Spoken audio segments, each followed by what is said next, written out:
96.7 Destiny Radio. Saya lang! 9:13 in the morning. Nagtataka ba kayo kung bakit alas 9 na ako ngayon? Ako rin nagtataka ako. Sino ba nagpasimuno nito? Hulaan nyo. Usually naririnig nyo si Papa dahil sa gantong oras. Pero ngayon ay tutuloy-tuloy natin ang kasamaan ng umaga. Of course, inyong mga kasama ang inyong DJ na fashionista, Kwela, at pahilabin ka, DJ Bugs. Ngayong alas 9 ng umaga. At tayong lahat ay magrereklamo sa buhay. Yun talaga yung purpose ko kaya ako nandito. Para ituloy ang pagrereklamo nyo sa buhay. Imbis na para paligayahin ang araw nyo, hindi. Akala nyo bibigyan ko kayo ng inspirasyon? Inspirasyon.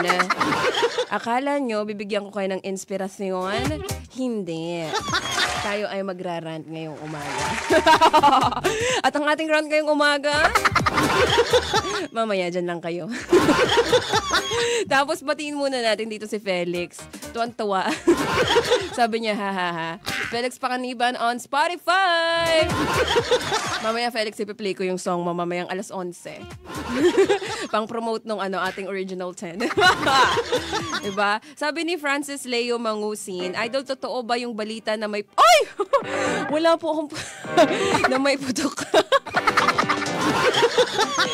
Putok sa ulo. Yun yung meron ako, Francis Leo. Oo, kaya puputokan kita kapag inulit mo yan.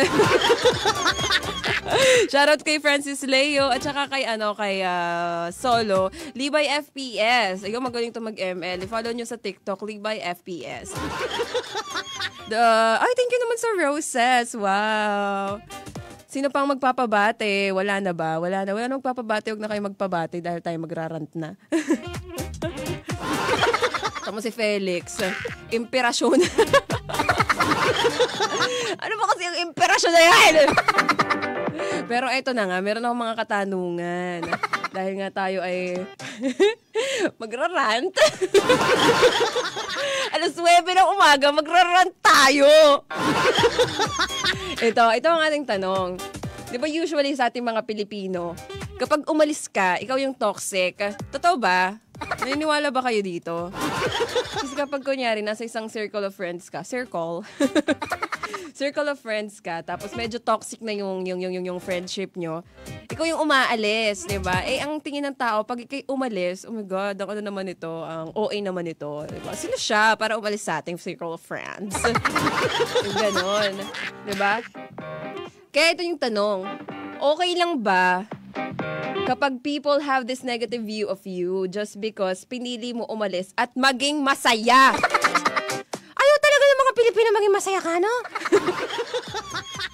Lagi na lang may side comment eh. Ito yung sabi niya. I had this circle of friend na naging problematic over time. Nagiging subject namin at nila ang buhay ng ibang tao and evident yung plastikan at backstaban.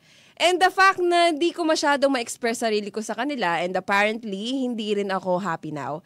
Meron na akong bagong circle of friend and ang problema lang namin is pera for gala and foods. Like, I can truly express myself sa kanila kasi I can relate sa experiences nila. Ano masasabi nyo dun?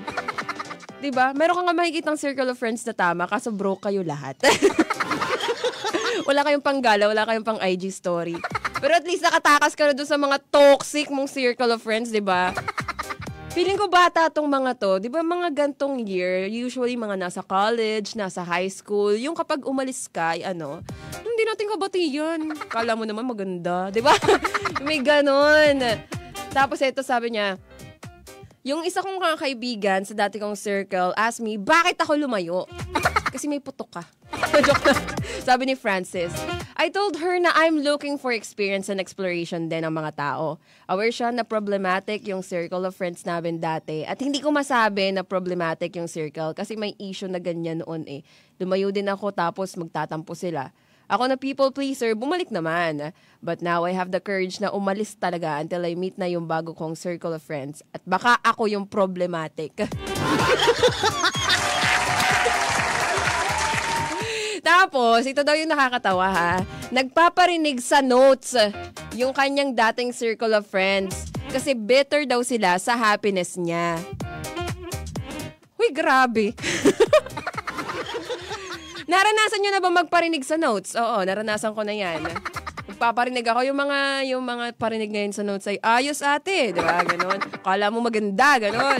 Pero usually, parang mga babaeng nagbababa rin ng kapwa babae. Pag naman mga lalaki nagbababa ng kapwa lalaki. Hindi ko alam. Hindi ko alam kung paano nila ibaba yung kapwa nila. Pero alam ko ginagawa nyo yun. Huwag kayong ganyan. Huwag nyo akong pinaglololo ko, ha? Ikaw Francis, tuloy. Ikaw, Felix, baka meron kang masasabi dun sa una nating rant ngayong umaga.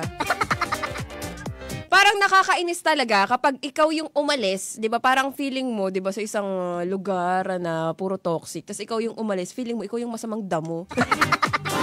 Tapos questionin mo na yung sarili ko, ako ba yung masamang damo? O sila talaga yung masamang damo? Pero anong gagawin nyo nga ba sa kaibigan ganito, sa gantong circle of friends? Bakit circle? Nagiging Bisaya na ako. Circle of friends. Ayan. Ay, si Keshin. Batiin natin si Keshin. Hi, Keshin. At saka si Unknown. Ganda ng polo. Ayun, salamat. Got this from online. Bawal sabihin yung brand. yung app. Basta yellow app. Doon, orange app. Yeah. Nakuha ko to sa orange app. Yan. Yellow box. Wala akong yellow box. Sabi ni Unknown, circle. Kasi may mga friends ako from Cebu at saka from Cadiz, Negros. Yan. So, yung aking circle, nagiging circle. Pero pwede ba ako mag-song request, madam? Yes, pwede kang mag-request ng song. Pero may tanong muna ako sa'yo. Pag ikaw ang pinagmukhang masama ng mga kaibigan mong toxic, anong gagawin mo? Ang gagawin ko, sasapakin ko sila isa-isa. Tapos magpaparinig din ako sa notes. Pagkatapos, imamay day ko, mga pagmumukha nila.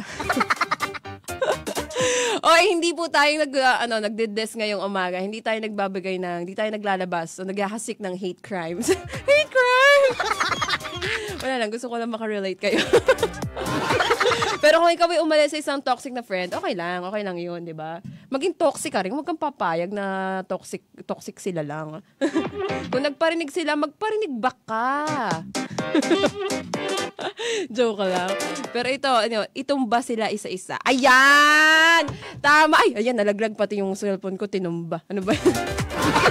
Sabi ni Keshin, ang gagawin sa mga toxic na circle of friends, itumba sila isa-isa. At sabi ni Unknown, second floor. At sabi naman ni Britney Spears, toxic. Dito lang yan sa istasyong pinipili ang saya para ito sa mga toxic mong kaibigan. Ako si Bugs. Andito kayo sa 96.7 Destiny Radio.